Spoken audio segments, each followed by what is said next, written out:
மீனாவோட சந்தோஷத்தை கெடுக்க சிட்டி பண்ண வேலை, மாஸ் காட்டுன பாட்டி, மீனா எடுத்த அதிர்ச்சிகரமான முடிவு குறித்து தான் இன்னைக்கான சிறகடிக்க ஆசை சீரியல் குறித்து பார்க்க போகிறோம்.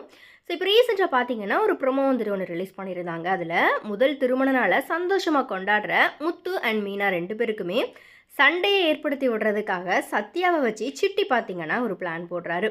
அந்த வகையில் தன்னோட கல்யாண நாளை மறந்துட்டாரே அப்படிங்கிற கோவத்தில் மீனா முத்துவை திட்ட, அதுக்கு முத்து, நான் மனோஜ் பணத்தை தூக்கிட்டு போன நாளை மறக்க முடியாது, அன்னைக்கு நமக்கு திருமணம் நடந்ததை ஏற்றுக்கொள்கிற ஒரு மனநிலையில் நம்ம ரெண்டு பேருமே இல்லை, அதுக்கப்புறமா நம்ம ரெண்டு பேருமே மனசு ஒத்து போய் கோவிலில் மாலை மாற்றி திருமணம் செஞ்ச நாளை தான் நான் என்னோட திருமண நாளாக ஞாபகத்தில் வச்சுருக்கேன், இந்த மாதிரியா சொல்லி மீனாவை சமாதானப்படுத்தியிருந்தார். அதுக்கப்புறமா திருமண நாளுக்காக மீனாவுக்கு தான் வாங்கிட்டு வந்த மோதிரத்தை கொடுத்து குடும்பத்தையே இன்ப அதிர்ச்சியில் ஆழ்த்தியிருந்தார் முத்து. ஆனால் இதை பார்த்து விஜயா கோவமாயிட்டு இருக்கும்போது வீட்டுக்குள்ள அதிரடியாக முத்துவோட பாட்டி என்ட்ரி கொடுத்துருக்குறாங்க. முத்துவோட பாட்டியை பார்த்ததும் முத்து சந்தோஷத்தில் இருக்கும்போது மீனாவோட அம்மா முதல் திருமண நாளுக்கு சீர்வரிசை செய்கிறதுக்கு வந்திருக்கிறாங்க. அதோட தான் வாங்கிட்டு வந்த மோதிரம் துணிமணிகளை கொடுத்துட்டு போயிருக்கிறாங்க. இந்த நிலையில தான் இப்போ வெளியான ப்ரொமோல முத்து அண்ட் மீனாவோட திருமண நாள் கொண்டாட்டம் வீட்டில் பிரம்மாண்டமாக நடைபெறுது. பாட்டியோட சந்தோஷமாக முத்து அண்ட் மீனா ஃபோட்டோக்களை எல்லாமே எடுத்துக்கிட்டு இருக்கிறாங்க. அந்த நேரத்தில் ஜெயிலிருந்து ஜாமீனில் சிட்டி வெளியே வர சிட்டியை மாலை போட்டு வரவேற்கிறதுக்காக சத்யாவும் அவரோட ஃப்ரெண்ட்ஸும் போயிருக்கிறாங்க.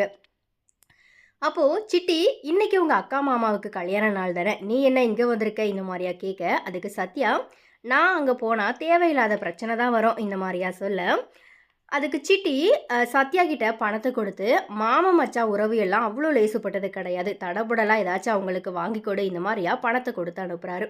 அப்போது சிட்டியோட நண்பர்கள், அந்த முத்துவும் அவனோட பொண்டாட்டியும் அவனை ஜெயிலுக்கு அனுப்புனாங்க, நீ அவங்களுக்கு வாங்கி கொடுக்கறதுக்காக பணம் கொடுத்து அனுப்புகிற இந்த மாதிரியா கேட்க, அதுக்கு சத்யா, அந்த வீட்டுக்கு போனால் பிரச்சனை பெருசாகும், அந்த முத்து அவனை அடிப்பான், அதனால் அவங்க புருஷன் பொண்டாட்டிக்குள்ளே பிரச்சனை பெருசாக வரும், அவங்க கல்யாணனால சந்தோஷமாக நடக்கக்கூடாது இந்த மாதிரியா சொல்கிறாரு. அதே போல் முத்துவும் மீனாவும் கேக் வெட்டி சந்தோஷமாக கல்யாண நாளை கொண்டாடிக்கிட்டு இருக்கும்போது அங்கே சத்யா வந்து நின்னதும் முத்து கோவத்தில் முறைக்கிறாரு. மீனா முத்துவை தடுத்து நிறுத்துறாங்க. ஸோ இந்த மாதிரி ரொம்பவே பரபரப்பாக போயிட்டுருக்குது. ஸோ இனி என்ன நடக்க போகுது அப்படிங்கிற எதிர்பார்ப்புமே பார்த்தீங்கன்னா மக்கள் மத்தியில் இருக்குது. ஆனால் சிட்டி எதிர்பார்த்தபடி இப்போது சண்டை எதுவும் நடக்காது அப்படிங்கிற மாதிரியாக தான் தெரியுது. காரணம் முத்துவோட பாட்டி வீட்டில் இருக்கிறாங்க. அதே போல் ஏற்கனவே போலீஸ் ஸ்டேஷனில் சிட்டிக்காக வந்த சத்யாவை பார்த்தப்போ கூட முத்து சத்யாவை அடிக்கலை. அதனால் இப்போது வீட்டுக்கு வந்திருக்கிற இடத்துல அடிக்க மாட்டார் அப்படிங்கிறதும் தெரியுது. ஆனாலும் என்ன நடக்க போகுது அப்படிங்கிறத நம்ம வெயிட் பண்ணி பார்க்கலாம்.